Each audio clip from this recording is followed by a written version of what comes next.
5. दाब। दाब प्रेशर, किसी सतह के एकांक क्षेत्रफल पर लगने वाले बल को दाब कहते हैं। अर्थात दाब P बराबर F/A बराबर पृष्ठ के लंबवत बल बटे पृष्ठ का क्षेत्रफल। दाब का SI मात्रक N/m² होता है, जिसे पास्कल PA भी कहते हैं। दाब एक अदिश राशि है। वायुमंडलीय दाब, एटमॉस्फेरिक प्रेशर। सामान्यतया वायुमंडलीय दाब वो दाब होता है जो पारे के 76 सेंटीमीटर लंबे कॉलम के द्वारा 0 डिग्री सेल्सियस पर 45 डिग्री अक्षांश पर समुद्र तल पर लगाया जाता है। ये 1 वर्ग सेंटीमीटर अनुप्रस्थ काट वाले पारे के 76 सेंटीमीटर लंबे कॉलम के भार के बराबर होता है। वायुमंडलीय दाब का SI मात्रक बार होता है। 1 बार बराबर 10⁵ N/m²। वायुमंडलीय दाब 10⁵ न्यूटन प्रति मीटर स्क्वायर अर्थात 1 बार के बराबर होता है। पृथ्वी की सतह से ऊपर जाने पर वायुमंडलीय दाब कम होता जाता है, जिसके कारण 1. पहाड़ों पर खाना बनाने में कठिनाई होती है। 2. वायुयान में बैठे यात्री के फाउंटेन पेन से स्याही रिस जाती है। वायुमंडलीय दाब को बैरोमीटर से मापा जाता है। इसकी सहायता से मौसम संबंधी पूर्व अनुमान भी लगाया जा सकता है। बैरोमीटर का पाठ्यांक जब एकाएक नीचे गिरता है तो आंधी आने की संभावना होती है। बैरोमीटर का पाठ्यांक जब धीरे धीरे नीचे गिरता है तो वर्षा होने की संभावना होती है। बैरोमीटर के पाठ्यांक जब धीरे धीरे ऊपर चढ़ता है तो दिन साफ रहने की संभावना होती है। द्रव में दाब, प्रेशर इन लिक्विड।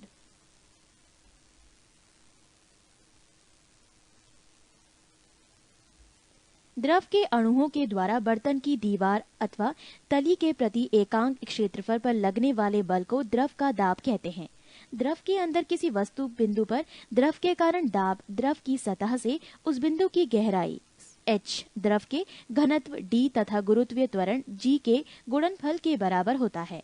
अर्थात P दाब बराबर h गुणा d गुणा g। द्रवों में दाब के नियम। 1. स्थिर द्रव में एक ही क्षैतिज तल में स्थित सभी बिंदुओं पर दाब समान होता है। 2.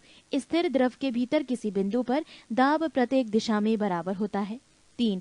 द्रव के भीतर किसी बिंदु पर दाब स्वतंत्र तल से बिंदु की गहराई के अनुक्रमानुपाती होता है। 4. किसी बिंदु पर द्रव का दाब द्रव के घनत्व पर निर्भर करता है। घनत्व अधिक होने पर दाब भी अधिक होता है। द्रव दाब संबंधी पास्कल का नियम। पास्कल के नियम का प्रथम कथन। यदि गुरुत्वीय प्रभाव को नगण्य माना जाए तो संतुलन की अवस्था में द्रव के भीतर प्रत्येक बिंदु पर दबाव समान होता है। पास्कल के नियम का द्वितीय कथन। किसी बर्तन में बंद द्रव के किसी भाग पर आरोपित बल द्रव द्वारा सभी दिशाओं में समान परिमाण में संचारित कर दिया जाता है। पास्कल के नियम पर आधारित कुछ यंत्र हैं: hydraulic lift, hydraulic press, hydraulic brake आदि। पृष्ठ 5. द्रव का दाब उस पात्र के आकार या आकृति पर निर्भर नहीं करता जिसमें द्रव रखा जाता है। गलनांक तथा क्वथनांक पर दाब का प्रभाव। Effect of pressure on melting point and boiling point. गलनांक पर प्रभाव। 1. गर्म करने पर जिन पदार्थों का आयतन बढ़ता है, दाब बढ़ाने पर उनका गलनांक भी बढ़ जाता है, जैसे मोम, घी आदि। 2. गर्म करने पर जिन पदार्थों का आयतन घट जाता है, दाब बढ़ाने पर उनका गलनांक भी कम हो जाता है, जैसे बर्फ। क्वथनांक पर प्रभाव। सभी द्रवों का क्वथनांक दाब बढ़ाने पर बढ़ जाता है। 12. ध्वनि तरंग। ध्वनि तरंग अनुदैर्ध्य यांत्रिक तरंगें होती हैं, जिन यांत्रिक तरंगों की आवृत्ति 20 हर्ट्ज से 20,000 हर्ट्ज के बीच होती है। उनकी अनुभूति हमें अपने कानों के द्वारा होती है और इन्हें हम ध्वनि के नाम से पुकारते हैं। ध्वनि तरंगों का आवृत्ति परिसर। 1. अपश्रव्य तरंगे, इनफ्रासोनिक वेव्स। 20 हर्ट्ज से नीचे की आवृत्ति वाली ध्वनि तरंगों को अपश्रव्य तरंगे कहते हैं। इसे हमारा कान सुन नहीं सकता है। इस प्रकार की तरंगों को बहुत बड़े आकार के स्रोतों से उत्पन्न किया जा सकता है। 2. श्रव्य तरंगे, ऑडिएबल वेव्स। 20 हर्ट्ज से 20,000 हर्ट्ज के बीच की आवृत्ति वाली तरंगों को श्रव्य तरंग कहते हैं। इन तरंगों को हमारा कान सुन सकता है। 3. पराश्रव्य तरंगे, अल्ट्रासोनिक वेव। 20,000 हर्ट्ज से ऊपर की तरंगों को पराश्रव्य तरंगे कहा जाता है। मनुष्य के कान इसे नहीं सुन सकता है, परंतु कुछ जानवर जैसे कुत्ता, बिल्ली, चमगादड़ आदि इसे सुन सकते हैं। इन तरंगों को गाल्टन की सीटी के द्वारा तथा दाब वैद्युत प्रभाव की विधि द्वारा क्वार्ट्ज के क्रिस्टल के कंपनों से उत्पन्न करते हैं। इन तरंगों की आवृत्ति बहुत ऊंची होने के कारण इसमें बहुत अधिक ऊर्जा होती है। साथ ही इनका तरंग दैर्ध्य छोटी होने के कारण इन्हें एक पतले किरण पुंज के रूप में बहुत दूर तक भेजा जा सकता है। पराश्रव्य तरंगों के उपयोग: 1. संकेत भेजने में 2. समुद्र की गहराई का पता लगाने में 3. कीमतों, कपड़ों, वायुयान तथा घड़ियों के पुर्जों को साफ करने में 4. कल कारखानों की चिमनियों से कालिख हटाने में 5. दूध के अंदर के हानिकारक जीवाणुओं को नष्ट करने में 6. गठिया रोग के उपचार एवं मस्तिष्क के ट्यूमर का पता लगाने में। ध्वनि की चाल: स्पीड ऑफ साउंड। विभिन्न माध्यमों में ध्वनि की चाल भिन्न भिन्न होती है। किसी माध्यम में ध्वनि की चाल मुख्यतः माध्यम की प्रत्यास्थता तथा घनत्व पर निर्भर करती है। ध्वनि की चाल सबसे अधिक ठोस में, उसके बाद द्रव में और उसके बाद गैस में होती है। वायु में ध्वनि की चाल 332 मीटर प्रति सेकंड, जल में ध्वनि की चाल 1483 मीटर प्रति सेकंड और लोहे में ध्वनि की चाल 5130 मीटर प्रति सेकंड होती है। पृष्ठ 286। जब ध्वनि एक माध्यम से दूसरे माध्यम में जाती है तो ध्वनि की चाल एवं तरंग दैर्ध्य बदल जाती है, जबकि आवृत्ति नहीं बदलती है। किसी माध्यम में ध्वनि की चाल आवृत्ति पर निर्भर नहीं करती है। ध्वनि की चाल पर दाब का प्रभाव: ध्वनि की चाल पर दाब का कोई प्रभाव नहीं पड़ता है, अर्थात दाब घटाने या बढ़ाने पर ध्वनि की चाल अपरिवर्तित रहती है। विभिन्न माध्यमों में ध्वनि की चाल: माध्यम वायु, ध्वनि की चाल मीटर प्रति second at degree Celsius 332, hydrogen की 1269, कार्बन डाइऑक्साइड की 260, भाप 100 डिग्री सेल्सियस 405, अल्कोहल की 1213, जल की 1483, समुद्र जल की 1533, पारा की 1450, कांच की 5640, एल्यूमिनियम 6420 और लोहा 5130 मीटर प्रति सेकंड एट डिग्री सेल्सियस। ध्वनि की चाल पर ताप का प्रभाव: माध्यम का ताप बढ़ाने पर उसमें ध्वनि की चाल बढ़ जाती है। वायु में प्रति 1 डिग्री सेल्सियस ताप बढ़ाने पर ध्वनि की चाल 0.61 मीटर प्रति सेकंड बढ़ जाती है। ध्वनि की चाल पर आर्द्रता का प्रभाव: नमी युक्त वायु का घनत्व शुष्क वायु के घनत्व से कम होता है, अतः शुष्क वायु की अपेक्षा नमी युक्त वायु में ध्वनि की चाल अधिक होती है। ध्वनि के लक्षण: कैरेक्टरिस्टिक्स ऑफ साउंड। ध्वनि के मुख्यतः 3 लक्षण होते हैं: 1 तीव्रता, 2 तारतत्व और 3 गुणता। 1 तीव्रता, इंटेंसिटी। तीव्रता ध्वनि का वो लक्षण है जिसके कारण ध्वनि धीमी या तेज सुनाई पड़ती है। माध्यम के किसी बिंदु पर ध्वनि की तीव्रता उस बिंदु पर एकांक क्षेत्रफल से प्रति सेकंड तल के लंबवत गुजरने वाली ऊर्जा के बराबर होती है। ध्वनि की तीव्रता व्यक्त करने का मात्रक बेल है। ध्वनि की निरपेक्ष तीव्रता को वॉट मीटर की पावर -2 WM² -2 में व्यक्त किया जाता है। बेल एक बड़ा मात्रक है, अतः व्यवहार में इससे छोटा मात्रक डेसिबल डीबी व्यक्त होता है, जो बेल का 10वां भाग है। ध्वनि की तीव्रता स्रोत से दूरी के वेग के व्युत्क्रमानुपाती, आयाम के वर्ग के अनुक्रमानुपाती, आवृत्ति के वर्ग के अनुक्रमानुपाती तथा माध्यम के घनत्व के अनुक्रमानुपाती होता है। 2 तारत्व, पिच। तारत्व ध्वनि का वो लक्षण है जिससे ध्वनि की मोटी ग्रेव या पतली श्रिल कहा जाता है। तारत्व आवृत्ति पर निर्भर करता है। ध्वनि की आवृत्ति अधिक होने पर तारत्व अधिक होता है एवं ध्वनि पतली श्रिल होती है। वो आवृत्ति कम होने पर तारत्व कम होता है एवं ध्वनि मोटी ग्रेव होती है। 3 गुणता, क्वालिटी। ध्वनि का वो लक्षण जिसके कारण हमें समान प्रबलता तथा समान तारत्व की ध्वनियों में अंतर प्रतीत होता है, गुणता कहलाता है। ध्वनि की गुणता सनादी स्वरों की संख्या, क्रम तथा आपेक्षिक तीव्रता पर निर्भर करती है। प्रतिध्वनि, इको। जब ध्वनि तरंगे दूर स्थित किसी दृढ़ टावर या पहाड़ से टकराकर परावर्तित होती है तो इसे परावर्तित ध्वनि को प्रतिध्वनि कहते हैं। प्रतिध्वनि सुनने के लिए श्रोता एवं परावर्तक सतह के बीच न्यूनतम 17 मीटर यानी 16.6 मीटर दूरी होनी चाहिए।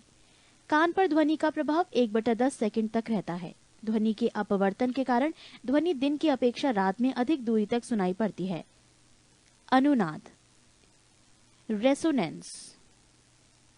जब किसी वस्तु के कंपनों की स्वाभाविक आवृत्ति किसी चालक बल के कंपनों की आवृत्ति के बराबर होती है तो वह वस्तु बहुत अधिक आयाम के कंपन करने लगती है। इस घटना को अनुनाद कहते हैं।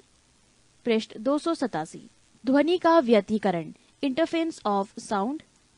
जब समान आवृत्ति या आयाम को दी जाने वाली ध्वनि तरंगे एक साथ किसी बिंदु पर पहुंचती हैं, तो उस बिंदु पर ध्वनि ऊर्जा का पुनः वितरण हो जाता है। इस घटना को ध्वनि का व्यतिकरण कहते हैं। यदि दोनों तरंगे उस बिंदु पर एक ही कुला फेज में पहुंचती है, तो वहां ध्वनि की तीव्रता अधिकतम होती है।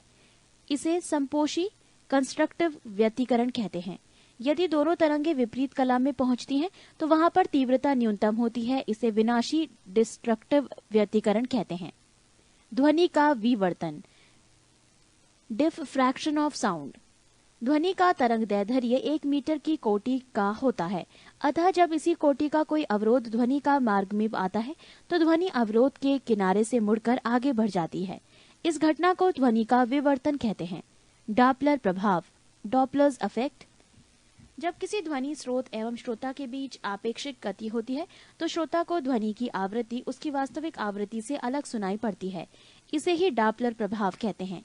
मैक संख्या, किसी माध्यम में किसी पिंड की चाल तथा उसी माध्यम में ताप एवं दाब की उन्हीं परिस्थितियों में ध्वनि की चाल के अनुपात को उस वस्तु की उस माध्यम में मैक संख्या कहते हैं। यदि मैक संख्या 1 से अधिक है तो पिंड की चाल पराध्वनिक सुपरसोनिक कहलाती है। यदि मैक संख्या 5 से अधिक है तो ध्वनि की चाल अति पराध्वनिक हाइपरसोनिक कहलाती है। प्रघाती तरंग, शॉक वेव्स। जब पिंड की चाल पराध्वनिक हो जाती है तो वो अपने पीछे माध्यम में शंक्वाकार विक्षोभ छोड़ती है। इस विक्षोभ के संचरण को ही प्रघाती तरंग कहते हैं। तरंग गति, वेव मोशन। किसी कारक द्वारा उत्पन्न विक्षोभ के आगे बढ़ने की प्रक्रिया को तरंग गति कहते हैं। कंपन की कला, फेज ऑफ वाइब्रेशन। आवर्त गति में कंपन करते हुए किसी कण की किसी क्षण पर स्थिति तथा गति की दिशा को जिस राशि द्वारा निरूपित किया जाता है उसे उसी क्षण पर के कंपन की कला कहते हैं। निम्न तरंगे विद्युत चुंबकीय नहीं है। 1 कैथोड किरणें, 2 कैनाल किरणें, 3 अल्फा किरणें, 4 बीटा किरणें, 5 ध्वनि तरंगे, 6 पराश्रव्य तरंगे। आयाम, एम्पलीट्यूड। दोलन करने वाली वस्तु अपनी साम्य स्थिति को किसी भी ओर जितनी अधिक से अधिक दूरी तक जाती है उस दूरी को दोलन का आयाम कहते हैं। तरंग दैर्ध्य, वेव लेंथ। तरंग गति में समान कला में कंपन करने वाली द्विक्रमागत कणों के बीच की दूरी को तरंग दैर्ध्य कहते हैं। इसे ग्रीक अक्षर लैम्डा से व्यक्त किया जाता है। अनुप्रस्थ तरंगों में 2 पास की श्रृंगों अथवा गर्तों के बीच की दूरी तथा अनुदैर्ध्य तरंगों में क्रमागत 2 संपीड़नों तथा विरलनों के बीच की दूरी तरंग दैर्ध्य कहलाती है। सभी प्रकार की तरंगों में तरंग की चाल, तरंग दैर्ध्य एवं आवृत्ति के बीच निम्न संबंध होता है। तरंग चाल बराबर आवृत्ति गुणा तरंग दैर्ध्य या v बराबर n लैम्डा। 11 तरंग। तरंगों को मुख्यतः 2 भागों में बांटा जा सकता है। 1 यांत्रिक तरंग, मैकेनिकल वेव, 2 अयांत्रिक तरंग, नॉन मैकेनिकल वेव। यांत्रिक तरंग वो तरंगे जो किसी पदार्थिक माध्यम, ठोस, द्रव अथवा गैस में संचारित होती है, यांत्रिक तरंगे कहलाती है। यांत्रिक तरंगों को मुख्यतः 2 भागों में बांटा गया है। 1 अनुदैर्ध्य तरंग, लॉन्गिट्यूडिनल वेव्स, 2 अनुप्रस्थ तरंग, ट्रांसवर्स वेव्स। पृष्ठ 284। अनुदैर्ध्य तरंग, जब तरंग गति की दिशा माध्यम के कणों के कंपन करने की दिशा के अनुदिश या समांतर होती है तो ऐसी तरंग के अनुदैर्ध्य तरंग कहते हैं। ध्वनि अनुदैर्ध्य तरंग का उदाहरण है। अनुप्रस्थ तरंग, जब तरंग गति की दिशा माध्यम के कणों के कंपन करने की दिशा के लंबवत होती है तो इस प्रकार की तरंगों को अनुप्रस्थ तरंग कहते हैं। अयांत्रिक तरंग या विद्युत चुंबकीय तरंग, इलेक्ट्रोमैग्नेटिक वेव्स।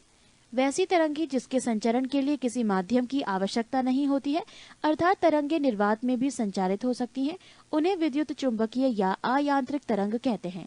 सभी विद्युत चुंबकीय तरंग एक ही चाल से चलती है, जो प्रकाश की चाल के बराबर होती है। सभी विद्युत चुंबकीय तरंग फोटोन की बनी होती हैं। विद्युत चुंबकीय तरंगों का तरंग दैर्ध्य परिसर 10⁻⁻14 मीटर से लेकर 10⁻4 मीटर तक होता है। विद्युत चुंबकीय तरंगों के गुण: 1.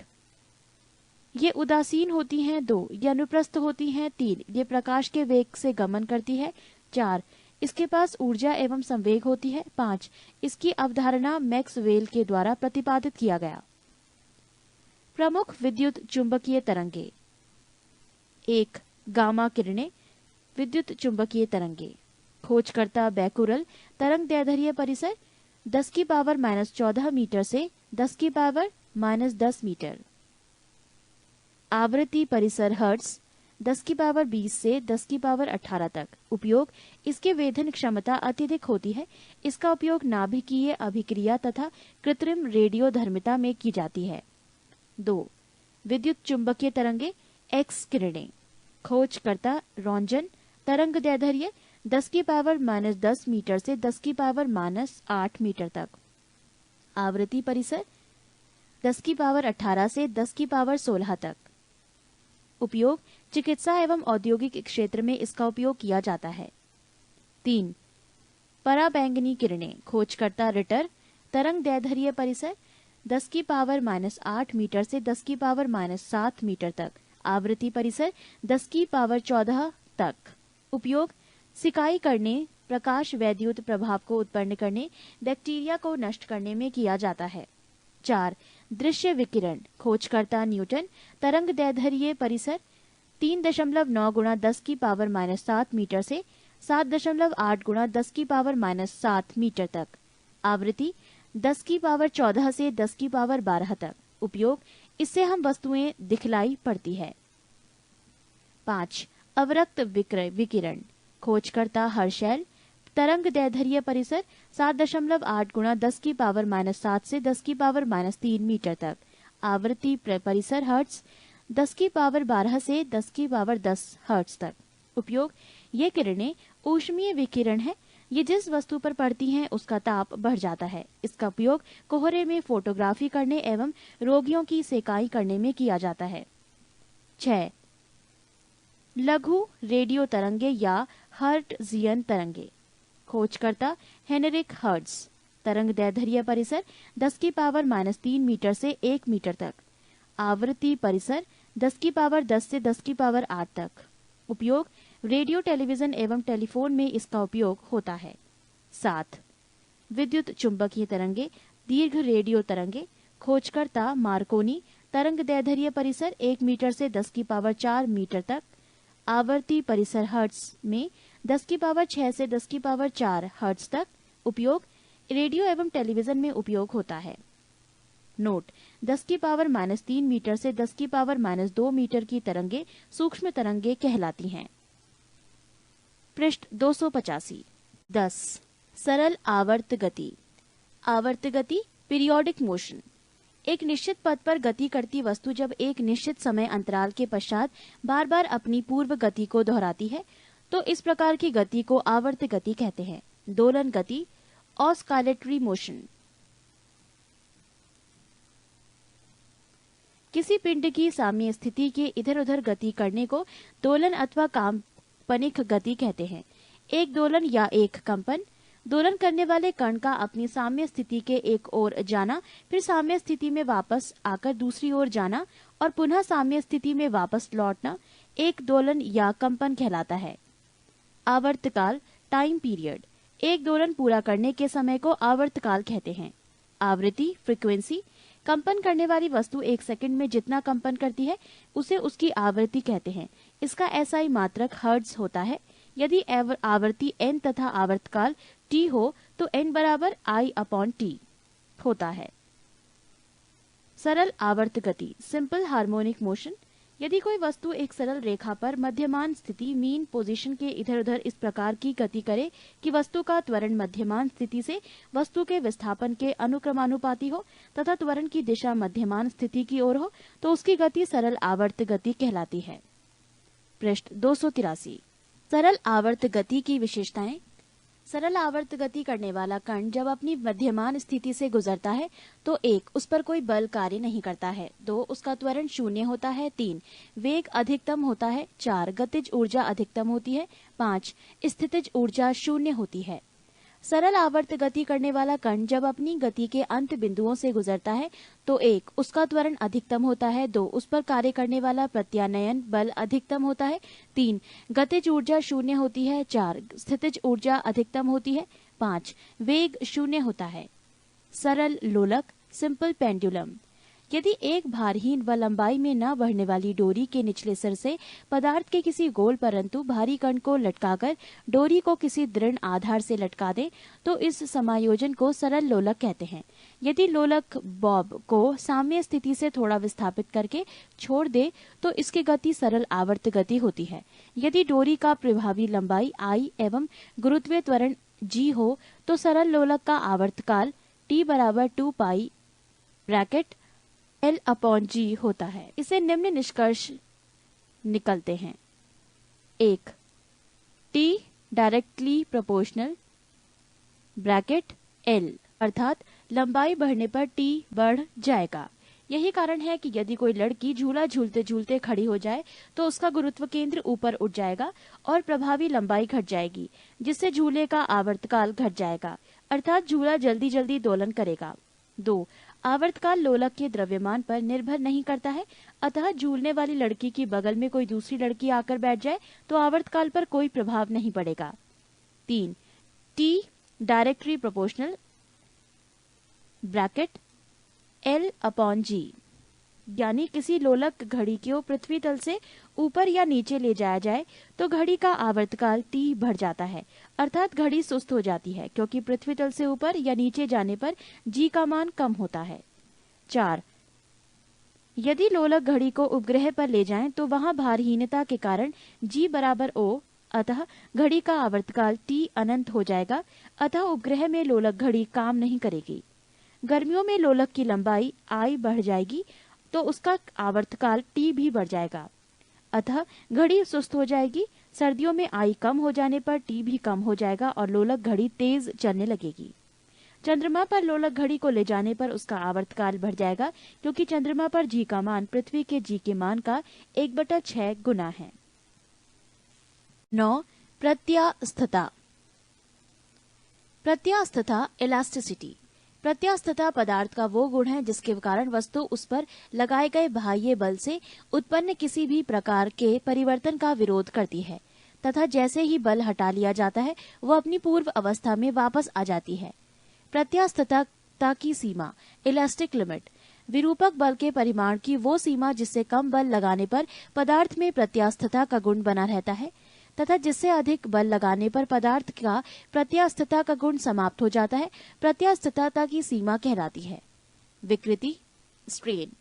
किसी तार पर विरूपक बल लगाने पर उसकी प्रारंभिक लंबाई L में वृद्धि I होती है तो I/L को विकृति कहते हैं। प्रतिबल स्ट्रेस। प्रति एकांक क्षेत्रफल पर लगाए गए बल को प्रतिबल कहते हैं। प्रत्यास्थता का यंग मापांक यंग्स मॉड्यूल्स ऑफ इलास्टिसिटी। प्रतिबल और विकृति के अनुपात को तार के पदार्थ की प्रत्यास्थता का यंग मापांक कहते हैं। हुक का नियम हुक्स लॉ। प्रत्यास्थता की सीमा में किसी वस्तु में उत्पन्न विकृति उस पर लगाए गए प्रतिबल के अनुक्रमानुपाती होती है, अर्थात प्रतिबल अनुक्रमानुपाती विकृति या प्रतिबल बटे विकृति बराबर E। कोष्ठक में एक नियतांक बराबर प्रत्यास्थता का गुणांक। प्रत्यास्थता गुणांक E का मान भिन्न भिन्न पदार्थों के लिए भिन्न भिन्न होता है। इसका SI मात्रक न्यूटन मीटर की पावर -2 होता है, जिसे पास्कल कहते हैं।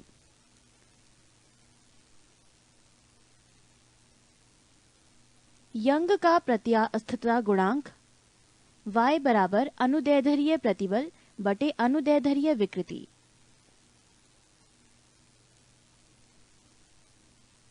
यदि विकृति आयतन में हो तो उसे आयतन प्रत्यास्थता गुणांक के कहते हैं। अपरूपण विकृति हेयर के लिए इसे दृढ़ता गुणांक यानी एटा कहते हैं। 8. शयानता। शयान बल, विस्काउस फोर्स। किसी द्रव या गैस की दो क्रमागत परतों के बीच उनकी आपेक्षिक गति का विरोध करने वाले घर्षण बल को शयान बल कहते हैं। शयानता, वाइसोसिटी, तरल का वो गुण जिसके कारण तरल की विभिन्न परतों के मध्य आपेक्षिक गति का विरोध होता है, शयानता कहलाता है। शयानता केवल द्रवों तथा गैसों का गुण है। द्रवों में शयानता अणुओं के मध्य लगने वाले संसंजक बलों के कारण होती है।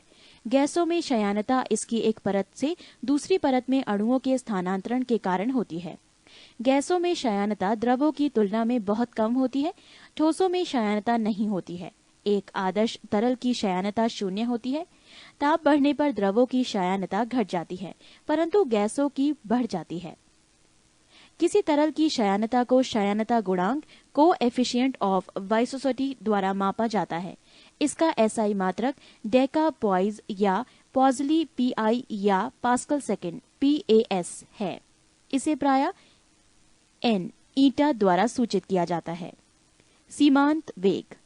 जब कोई वस्तु किसी शयान द्रव में गिरती है तो प्रारंभ में उसका वेग बढ़ता जाता है, किंतु कुछ समय के पश्चात वो नियत वेग से गिरने लगती है। इस नियत वेग को ही वस्तु का सीमांत वेग कहते हैं। इस अवस्था में वस्तु का भार शयान बल और उत्प्लावन बल के योग के बराबर होते हैं, अर्थात वस्तु पर कार्य करने वाले सभी बलों का योग 0 होता है। सीमांत वेग वस्तु की त्रिज्या के वर्ग के अनुक्रमानुपाती होता है, अर्थात बड़ी वस्तु अधिक वेग से और छोटी वस्तु कम वेग से गिरती है। धारा रेखीय प्रभाव, स्टीम लाइन फ्लो। द्रव का ऐसा प्रवाह जिसमें द्रव का प्रत्येक कण उसी बिंदु से गुजरता है जिससे पहले उसमें पहले वाला कण गुजरा होता था, धारा रेखीय प्रवाह कहलाता है। इसमें किसी नियत बिंदु पर प्रवाह की चाल व उसकी दिशा निश्चित बनी रहती है। क्रांतिक वेग, क्रिटिकल वेलोसिटी। धारा रेखीय प्रवाह के महत्तम वेग को क्रांतिक वेग कहते हैं, अर्थात धारा रेखीय प्रवाह की वो उच्च सीमा जिसके बाद द्रव का प्रवाह धारा रेखीय न होकर विक्षुब्ध हो जाए, वो वेग क्रांतिक वेग कहलाता है। यदि द्रव प्रवाह का वेग क्रांतिक वेग से कम होता है तो उसका प्रवाह उसकी शयानता पर निर्भर करता है। यदि द्रव प्रवाह का वेग उसके क्रांतिक वेग से अधिक होता है तो उसका प्रवाह मुख्यतः उसके घनत्व पर निर्भर करता है। जैसे ज्वालामुखी से निकलने वाला लावा बहुत अधिक गाढ़ा होने पर भी तेजी से बहता है, क्योंकि उसका घनत्व अपेक्षाकृत कम होता है और घनत्व ही उसके वेग को निर्धारित करता है। बर्नौली का प्रमेय, बर्नौलीज थ्योरम। जब कोई आदर्श द्रव किसी नली में धारा रेखीय प्रवाह में बहता है तो उसके मार्ग के प्रत्येक बिंदु पर उसके एकांक आयतन की कुल ऊर्जा, दाब ऊर्जा, गतिज ऊर्जा एवं स्थितिज ऊर्जा का योग नियत रहता है। इस प्रमेय पर आधारित वेंटुरी मीटर से नली में द्रव के प्रवाह की दर ज्ञात की जाती है। पृष्ठ 8, 7 पृष्ठ तनाव। संसंजक बल, कोहेसिव फोर्स। एक ही पदार्थ के अणुओं के मध्य लगने वाले आकर्षण बल को संसंजक बल कहते हैं। ठोसों में संसंजक बल का मान अधिक होता है, फलस्वरूप उनके आकार निश्चित होते हैं। गैसों में संसंजक बल का मान नगण्य होता है। असंजक बल, एडहेसिव फोर्स। दो भिन्न पदार्थों के अणुओं के बीच लगने वाले आकर्षण बल को असंजक बल कहते हैं। असंजक बल के कारण ही एक वस्तु दूसरे से चिपकती है। पृष्ठ तनाव, सरफेस टेंशन। द्रव के स्वतंत्र पृष्ठ में कम से कम क्षेत्रफल प्राप्त करने की प्रवृत्ति होती है, जिसके कारण पृष्ठ का पृष्ठ सदैव तनाव की स्थिति में रहती है। इसे भी पृष्ठ तनाव कहते हैं। किसी द्रव का पृष्ठ तनाव वो बल है जो द्रव के पृष्ठ पर खींची गई काल्पनिक रेखा की इकाई लंबाई पर रेखा का लंबवत कार्य करता है। यदि रेखा की लंबाई I पर F बल कार्य करता है तो पृष्ठ तनाव T बराबर F/I।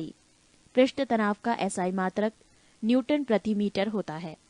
द्रव के पृष्ठ के क्षेत्रफल में एकांक वृद्धि करने के लिए किया गया कार्य द्रव के पृष्ठ तनाव के बराबर होता है। इसके अनुसार पृष्ठ तनाव का मात्रक जूल प्रति मीटर स्क्वायर होगा। द्रव का ताप बढ़ाने पर पृष्ठ तनाव कम हो जाता है और क्रांतिक ताप, क्रिटिकल टेम्प पर यह 0 हो जाता है। केशिकत्व।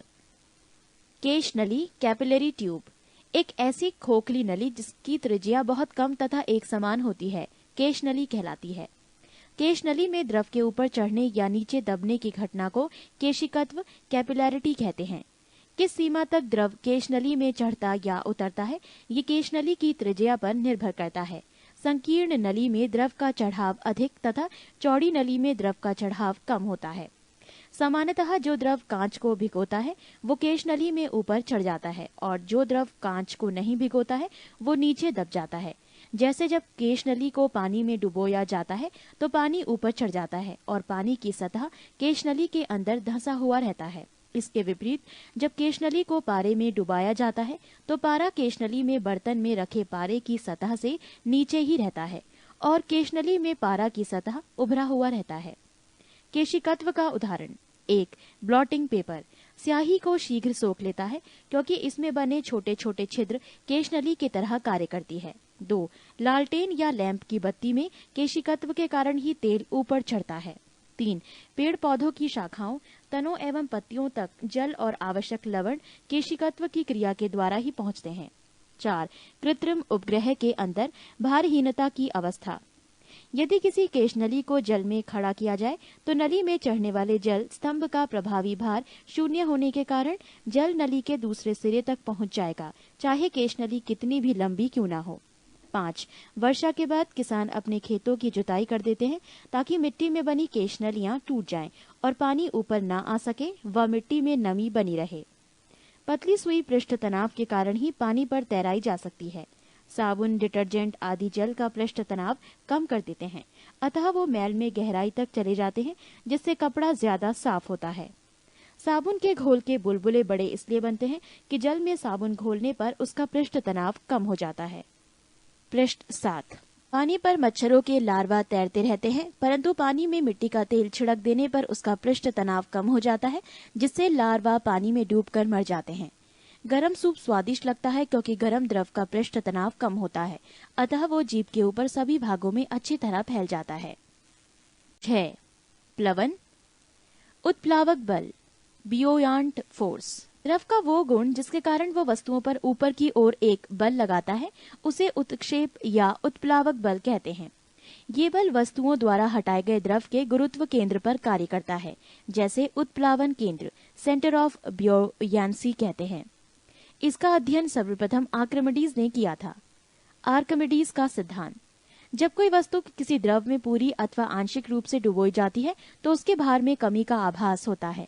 भार में ये आभासी कमी वस्तु द्वारा हटाए गए द्रव के भार के बराबर होती है। प्लवन का नियम: 1. संतुलित अवस्था में तैरने पर वस्तु अपने भार के बराबर द्रव विस्थापित करती है। 2. ठोस का गुरुत्व केंद्र तथा हटाए गए द्रव का गुरुत्व केंद्र दोनों एक ही ऊर्ध्वाधर रेखा में होने चाहिए। घनत्व, डेंसिटी, द्रव्यमान बटे आयतन, इसका एसआई मात्रक किलोग्राम मीटर की पावर -3 होता है। आपेक्षिक घनत्व, रिलेटिव डेंसिटी, वस्तु का घनत्व बटे 4 डिग्री सेल्सियस पर पानी का घनत्व। आपेक्षिक घनत्व एक अनुपात है, अतः इसका कोई मात्रक नहीं होता है। आपेक्षिक घनत्व को हाइड्रोमीटर से मापा जाता है। सामान्य जल की अपेक्षा समुद्री जल का घनत्व अधिक होता है, इसीलिए उसमें तैरना आसान होता है। जब बर्फ पानी में तैरती है तो उसके आयतन का 1/10 भाग पानी के ऊपर रहता है। किसी बर्तन में पानी भरा है और उस पर बर्फ तैर रही है। जब बर्फ पूरी तरह पिघल जाएगी तो पात्र में पानी का तल बढ़ता नहीं है, पहले के समान ही रहता है। दूध की शुद्धता दुग्धमापी लैक्टोमीटर से मापी जाती है। मिथ केंद्र, मेटा सेंटर, तैरती हुई वस्तु द्वारा विस्थापित द्रव के गुरुत्व केंद्र को उत्प्लावन केंद्र कहते हैं। उत्प्लावन केंद्र से जाने वाली ऊर्ध्व रेखा जिस बिंदु पर वस्तु के गुरुत्व केंद्र से जाने वाली प्रारंभिक ऊर्ध्व रेखा को काटती है उसे मिथ केंद्र कहते हैं। तैरने वाली वस्तु के स्थायी संतुलन के लिए शर्तें: 1. मिथ केंद्र गुरुत्व केंद्र के ऊपर होना चाहिए। 2. वस्तु का गुरुत्व केंद्र तथा हटाए गए द्रव का गुरुत्व केंद्र अर्थात उत्प्लावन केंद्र दोनों को एक ही ऊर्ध्वाधर रेखा में होना चाहिए। पृष्ठ 6